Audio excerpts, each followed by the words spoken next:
আওয়ামী লীগ মারা গিয়েছে বাংলাদেশে আর জানাজা হয়েছে দিল্লিতে। আমাদের দ্বিতীয় স্বাধীনতার 8 মাস পরে আমরা এখানে জমায়েত হতে পেরেছি। আমরা যেসব দাবিতে জমায়েত হয়েছে আজকে, সেটি আমাদের জন্য গর্বের কিছু নয়, বরং এটি আমাদের জন্য লজ্জার। 5ই আগস্ট সিদ্ধান্ত হয়ে গিয়েছে হাসিনার পুনর্বাসন, আওয়ামী লীগের পুনর্বাসনের প্রতি সারা বাংলাদেশের মানুষ রেড কার্ড দেখিয়ে দিয়েছে। 5ই আগস্ট 5ই আগস্টের পরে 5ই আগস্ট আমরা সিদ্ধান্ত জানিয়ে দিয়েছি, এই ভূখণ্ডে আওয়ামী লীগের আর পুনর্বাসন হবে না। যেই আওয়ামী লীগ আমাদের দাড়ি টুপিওয়ালা ভাইদেরকে বাইতুল মুকাররমের সামনে থেকে টেনে টেনে রাস্তায় নামিয়ে এনেছিল, সেই আওয়ামী লীগের আর পুনর্বাসন হবে না।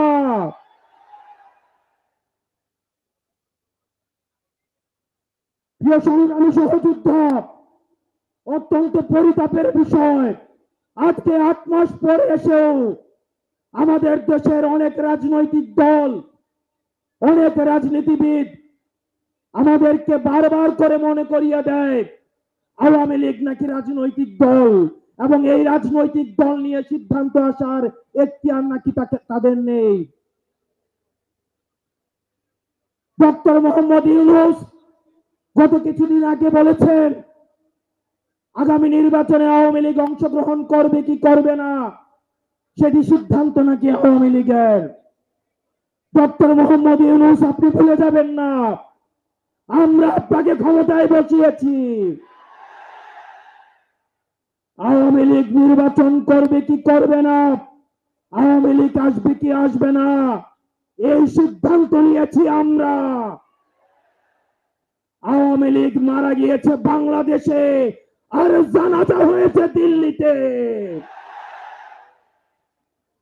আমার ভাই আবরার এবং শহীদ আবু আলিফের রক্তের উপরে পাড়া দিয়ে এই আওয়ামী লীগ বাংলাদেশে আসবে না।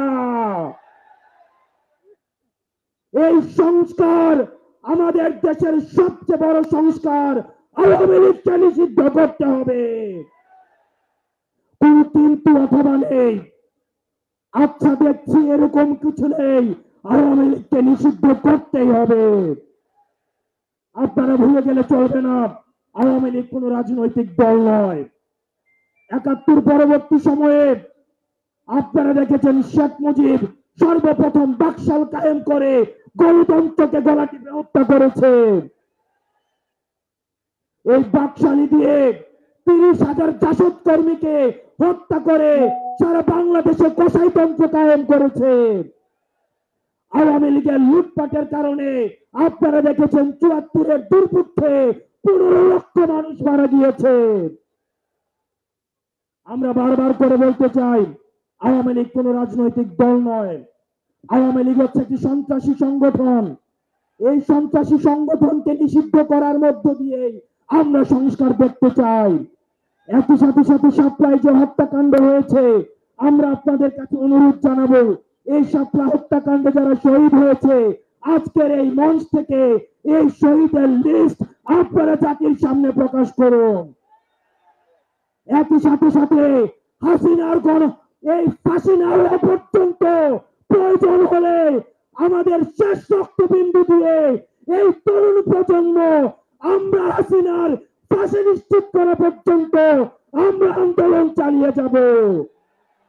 এবং নারী সংস্কার নিয়ে যেই কনসার্ন আপনাদের কাছ থেকে এসেছে, আমরা চাই ডক্টর মোহাম্মদ ইউনূস এই কনসার্ন গুলোকে আপনি অতি সত্বর অ্যাড্রেস করবেন এবং অপ্রয়োজনীয় যে সংস্কারগুলো রয়েছে সেটিকে পাশ কাটিয়ে প্রয়োজনীয় যে সংস্কারগুলো রয়েছে, যেটির মধ্য দিয়ে নারীদের অধিকার নিশ্চিত হয়, যেটির মধ্য দিয়ে নারীদের সম্মান নিশ্চিত হয় এবং আমাদের দেশের ধর্মীয় এবং কালচারাল সাংস্কৃতিক যে সম্মান অক্ষুণ্ণ থাকে, সেই অধিকারগুলো সেই সংস্কারগুলিতে আপনাকে জোর দেওয়ার জন্য আহ্বান জানাচ্ছি।